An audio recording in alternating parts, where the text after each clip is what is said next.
Hello friends, welcome back to Daily. Today we're in Matthew chapter 16. God, give us clarity, and I want to pray for everyone who's listening or watching this, that you have a great day and God blesses your day and things go well for you. Today Jesus is going to make a prediction and teach us a little something about baking. One day the Pharisees and Sadducees came to test Jesus, demanding that he show them a miraculous sign from heaven to prove his authority. He replied, "You know that the saying, 'Red sky at night' means fair weather tomorrow. Red sky in the morning means foul weather all day. You know how to interpret the weather signs in the sky, but you don't know how to interpret the signs of the times. Only an evil, adulterous generation would demand a miraculous sign. But the only sign I will give them is the sign of the prophet Jonah." Then Jesus left them and went away. Later, after they crossed to the other side of the lake, the disciples discovered they had forgotten to bring any bread. "Watch out," Jesus warned them. "Beware of the yeast of the Pharisees and Sadducees." At this, they began to argue with each other because they hadn't brought any bread. Jesus knew what they were saying, so he said, "You have so little faith. Why are you arguing with each other about having no bread? Don't you understand even yet? Don't you remember the 5,000 I fed with 5 loaves, and the baskets of leftovers you picked up? Or the 4,000 I fed with 7 loaves, and the large baskets of leftovers you picked up? Why can't you understand that I am not talking about bread? So again I say, beware of the yeast of the Pharisees and the Sadducees." Then at last they understood that he wasn't speaking about the yeast in bread, but about the deceptive teaching of the Pharisees and the Sadducees. When Jesus came to the region of Caesarea Philippi, he asked his disciples, "Who do people say that the Son of Man is?" "Well," they replied, "some say John the Baptist, some say Elijah, and others say Jeremiah or one of the other prophets." Then he asked them, "But who do you say I am?" Simon Peter answered, "You are the Messiah, the Son of the living God." Jesus replied, "You are blessed, Simon, son of John, because my Father in heaven has revealed this to you. You did not learn this from any human being. Now I say to you that you are Peter, which means rock, and upon this rock I will build my church, and all the powers of hell will not conquer it. And I will give you the keys of the kingdom of heaven. Whatever you forbid on earth will be forbidden in heaven, and whatever you permit on earth will be permitted in heaven." Then he sternly warned his disciples not to tell anyone that he was the Messiah. From then on, Jesus began to tell his disciples plainly that it was necessary for him to go to Jerusalem, and that he would suffer many terrible things at the hands of the elders, the leading priests, and the teachers of religious law. He would be killed, but on the 3rd day he would be raised from the dead. But Peter took him aside and began to reprimand him for saying such things. "Heaven forbid, Lord," he said. "This will never happen to you."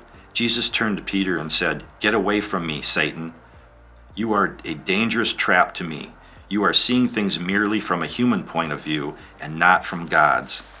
Then Jesus said to his disciples, "If any of you wants to be my follower, you must give up your own way, take up your cross, and follow me. If you try to hang on to your life, you will lose it. But if you give up your life for my sake, you will save it. And what do you benefit if you gain the whole world but lose your own soul? Is anything worth more than your soul? For the Son of Man will come with his angels in the glory of his Father and will judge all people according to their deeds. And I tell you the truth, some standing here right now will not die before they see the Son of Man coming in his kingdom."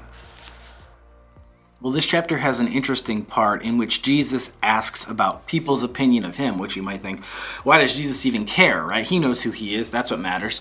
Wasn't that Jesus was worried about his image or anything like that. But he asks, basically, what are people saying that I am? And the disciple basically says, hey, some people think you're John the Baptist. They think maybe perhaps you're Jeremiah or Elijah or another prophet. Basically kind of like a reincarnated consciousness, this great teacher who's going to bring some sort of truth. And he says, well, wait, who do you say I am? And Peter actually responds to him, you are the Messiah, the Son of the living God. And at this, Jesus says, man, you're blessed.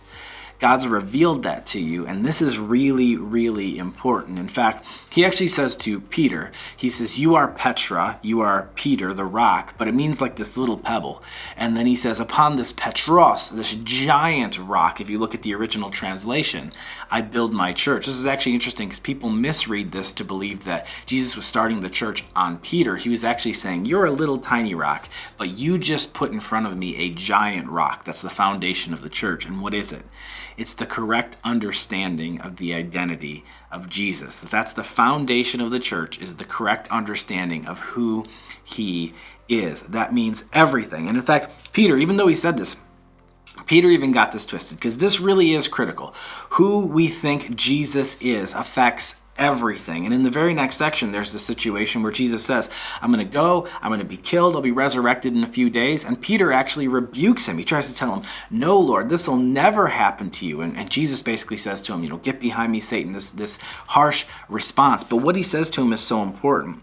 He says, Jesus says this to Peter, you are seeing things merely from a human point of view, not God's. He says, you're still only seeing me as like a human being and not God. You're just seeing me as like a great moral teacher, or as like the Messiah, as far as like you think I came just to bring Israel back like to being a great, peaceful, great nation. But I'm come here as God to win hearts back. And he says, it's much bigger than that.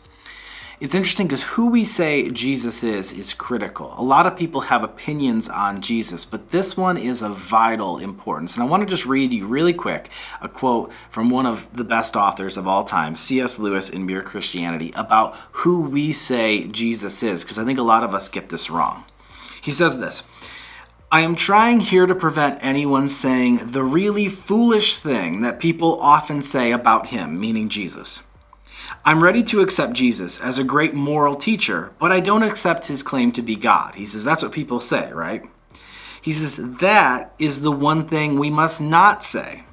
A man who was merely a man and said the sort of things that Jesus said would not be a great moral teacher. He would either be a lunatic on a level with a man who says he is a poached egg, or else he would be the devil of hell. You must make the choice. Either this man was and is the Son of God, or else a madman, or something worse. You can shut him up for a fool, you can spit at him and kill him as a demon, or you can fall at his feet and you can call him Lord and God. But let us not come with any patronizing nonsense about his being a great human teacher. He's not left that open to us. He did not intend to. He says, don't be those people who just say, oh, Jesus was a good moral teacher. I don't really think he was God, though. He says, that's exactly not what Jesus left open to us. He made it clear. Either he is a madman, he's a devil, or he really is who he said he is. My reflection point for you. Who do you say Jesus is? If Jesus was to ask you that question today, who do you say he is? And really think about it. I know you're like, oh no, he's the Son of God. Who do you really think he is? Because some of you might say that, but who do you treat him as? How do you act? Do you act like that's true? And that'd actually be my action for you today. If you say that Jesus is the Son of God, if you claim and you believe that he really is the Son of God and your Savior, act like it. Act like it. Stop treating him like a fool. Stop treating him like something that you can just push away and deny his correction and his knowledge, and fall at his feet in submission. Because if he really is the Son of God, that's the correct response. Who do you say Jesus is? Move forward by faith today.